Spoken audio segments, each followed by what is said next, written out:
Ratu Kalinyamat yang berkuasa dari tahun 1549 hingga tahun 1579 dan pada tahun 2023 berhasil mendapatkan gelar pahlawan nasional. Tak mudah memang karena butuh waktu panjang untuk mendapatkan gelar tersebut dari tahun 2007 silam. Dan saat ini Yayasan Dharma Bakti Lestari bersama Dinas Kearsipan dan Perpustakaan Kabupaten Jepara berikhtiar untuk menjadikan arsip pengajuan Ratu Kalinyamat menjadi memori kolektif bangsa. Berabad-abad sebelum Ratu Kalinyamat dikukuhkan sebagai pahlawan nasional, alam pikiran masyarakat tentang Ratu Kalinyamat sangat beragam. Bahkan, sebagian mengungkungnya dalam prasangka negatif dan mitos, sampai akhirnya Yayasan Dharma Bakti Lestari pada tahun 2020 berhasil menemukan 9 sumber primer yang tersimpan dalam perpustakaan gereja di Portugal. Dokumen itu menyingkap catatan para rohaniawan dan penulis Portugal tentang Ratu Kalinyamat sebagai Rainha de Japora, terlibat dalam aliansi Pan-Islam menyerang Portugis di Malaka pada tahun 1551, 1568, 1574, dan pada tahun 1564 hingga 1565 membantu bangsa itu melawan Portugis di Ternate.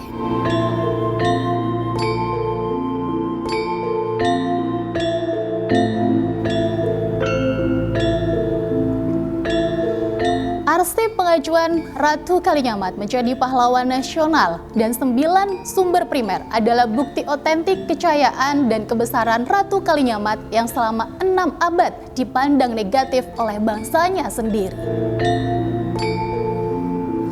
Arsip ini penting untuk dijadikan memori kolektif bangsa, selain sebagai pengingat dan bahan pembelajaran bahwa bangsa ini pernah memiliki perempuan perintis anti kolonialisme, juga sebagai pembentuk nilai-nilai karakter bagi generasi penerus. Arsip kita olah dan preservasi, informasinya kita buka akses untuk masyarakat dunia. Ya, kita bersyukur memang setelah mendapatkan 9 sumber primer langsung dari Portugal, ini memecah buntuan seputaran sosok Ratu Kalinyamat. Karena kemudian melalui sumber primer ini diketahui dengan benar sosok Ratu Kalinyamat yang senyatanya, tidak hanya dalam balutan mitos dan legenda.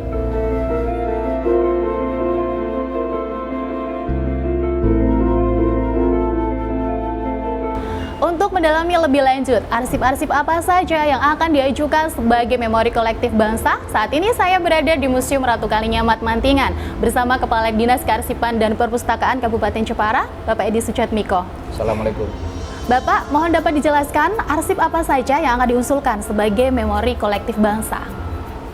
Terima kasih Mbak Dia. Pada prinsipnya bahwa secara umum ini bisa dibagi 2 kelompok. Yaitu yang pertama adalah yang utama, yaitu terkait dengan arsip-arsip untuk proses pengajuan Ratu Kalinyamat sebagai pahlawan nasional. Yang kedua adalah sebagai pendukung arsip 9 sumber primer yang menjelaskan tentang eksistensi Ratu Kalinyamat sebagai perempuan perintis anti kolonial.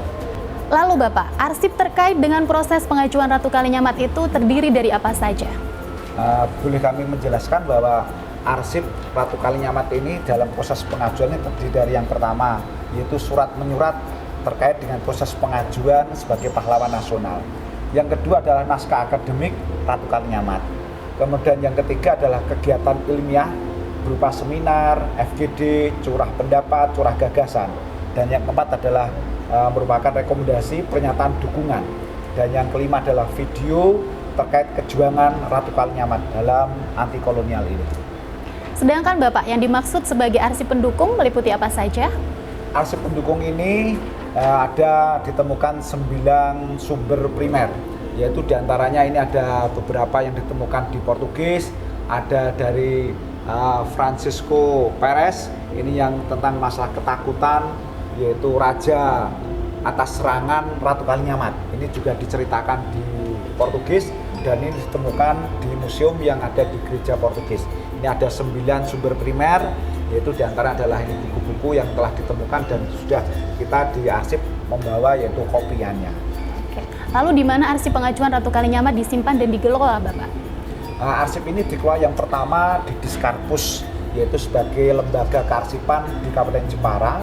Yang kedua adalah di Kementerian Sosial untuk arsip pengajuan Ratu Kalinyamat tahun 2007. Dan yang ketiga adalah di Yayasan Bakti Lestari. Dan yang keempat adalah di museum ini, yaitu Museum Ratu Kalinyamat yang ada di Mantingan, Kabupaten Jepara.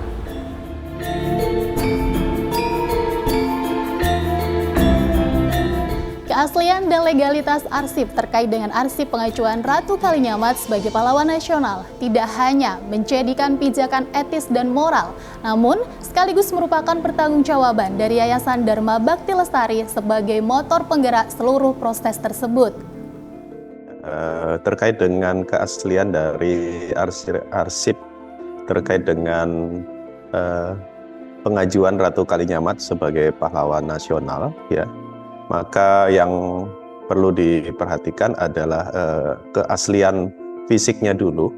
Artinya ini dibuat apakah dalam rangka untuk diperlihatkan kepada lembaga yang tertentu. Misalnya pada saat ini kan Yayasan Dharma Bakti Lestari itu berinisiatif untuk mengundang, ya, beberapa stakeholder, termasuk juga dari pemerintahan kabupaten, kemudian provinsi dan juga pusat.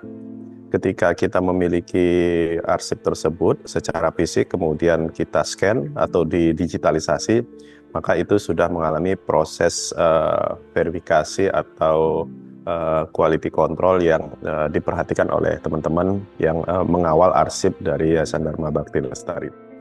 Saat ini saya sudah bersama dengan Profesor Dr. Alamsyah selaku Dekan Fakultas Ilmu Budaya Universitas Diponegoro Semarang. Nah, Bapak, dalam catatan kami, Bapak terlibat intens dalam pengajuan Ratu Kalinyamat sebagai pahlawan nasional, baik itu pengajuan yang pertama pada tahun 2007 dan pengajuan kedua pada tahun 2022 dan 2023. Nah, bisa dijelaskan, Bapak? Ya, jadi pengajuan Ratu Kalinyamat sebagai pahlawan nasional pada tahun 2007 itu sebenarnya sudah ada kajian dan diajukan sebagai pahlawan yang diinisiasi oleh Pusat Penelitian Sosial Budaya Universitas Diponegoro bersama dengan pemerintah daerah Kabupaten Jepara.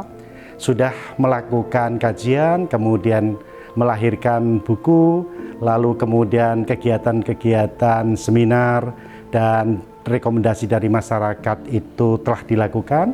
Namun demikian, pada pengajuan 2007 ini ditolak karena kajiannya kurang mendalam dan dipandang Ratu Kalinyamat sebagai tokoh mitos, bukan tokoh historis atau tokoh sejarah.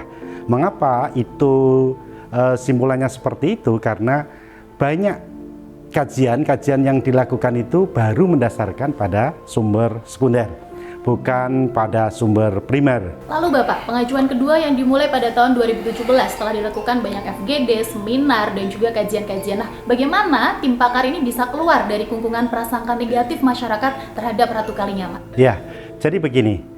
Inisiasi 2017 itu adalah berasal dari Yayasan Dharma Bakti Lestari yang dipelopori dan didukung sepenuhnya oleh Ibu Dr. Lestari Mudiat.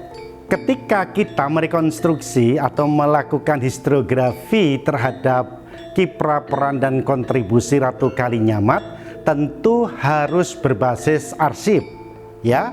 Kalau tidak ada dokumen yang mendukung hal seperti itu, tidak bisa ya menyimpulkan bahwa Ratu Kalinyamat mempunyai peran strategis terhadap lahirnya embrio nasionalisme yang ada di Indonesia. Ratu Kalinyamat memang tokoh historis yang memegang peranan penting bagi kehidupan berbangsa dan bernegara. Lalu apa Pak manfaat arsip pengajuan Ratu Kalinyamat dijadikan sebagai memori kolektif bangsa? Proses pengajuan Ratu Kalinyamat sebagai pahlawan nasional sangat penting dan harus diwariskan ya oleh anak cucu kita, generasi yang akan datang. Bahwa beginilah ya pengajuan arsip-arsip yang lahir dari proses pengajuan Ratu Kalinyamat sebagai pahlawan nasional yang kemudian nanti bisa menjadi memori kolektif bangsa. Artinya menjadi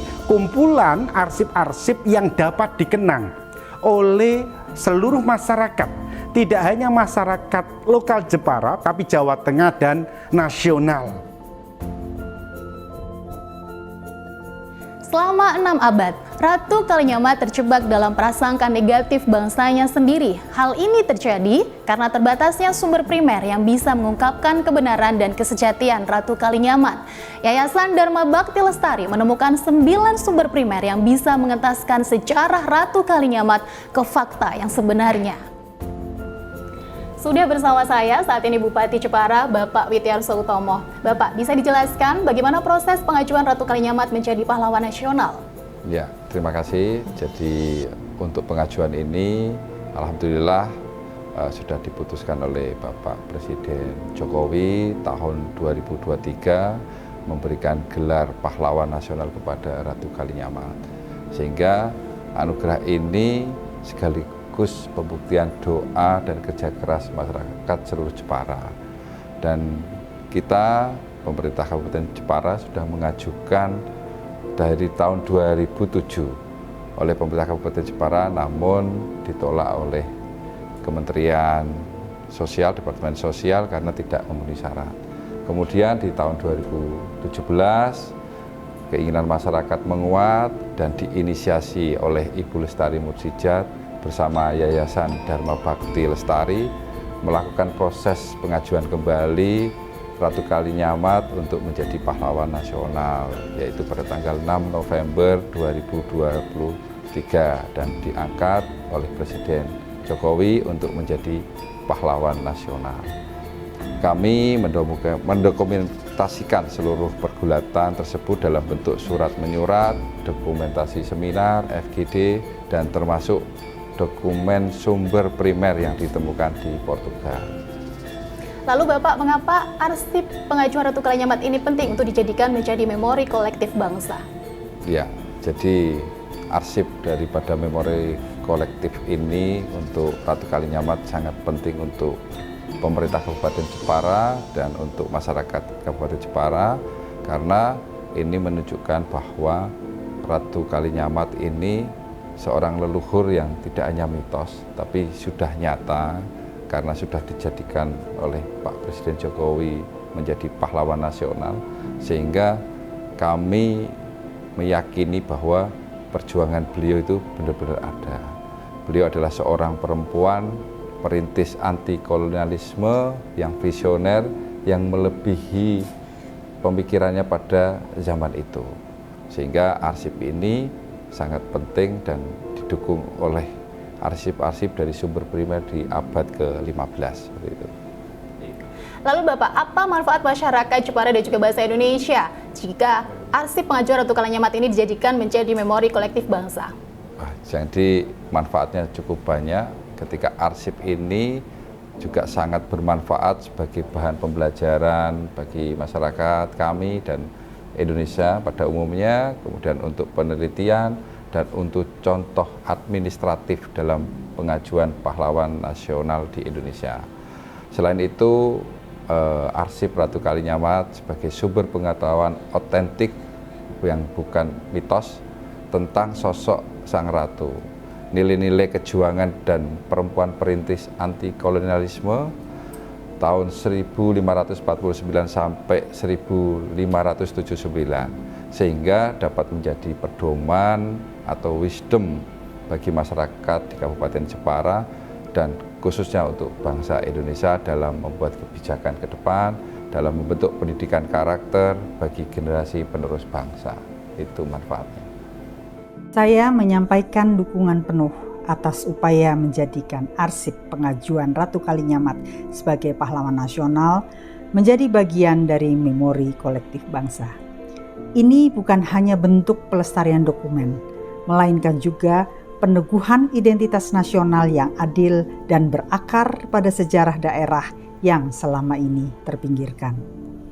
Ratu Kalinyamat adalah figur luar biasa yang memimpin Jepara antara tahun 1549 hingga 1574. Namun, selama hampir 5 abad, keberaniannya nyaris tak diakui secara layak. Berkat temuan atas 9 sumber primer di perpustakaan Portugal yang dilakukan oleh tim ahli Yayasan Dharma Bhakti Lestari, kini kita tahu dan memahami bahwa beliau adalah tokoh maritim penting abad ke-16 yang memimpin ekspedisi militer melawan Portugis di Malaka dan Hitu.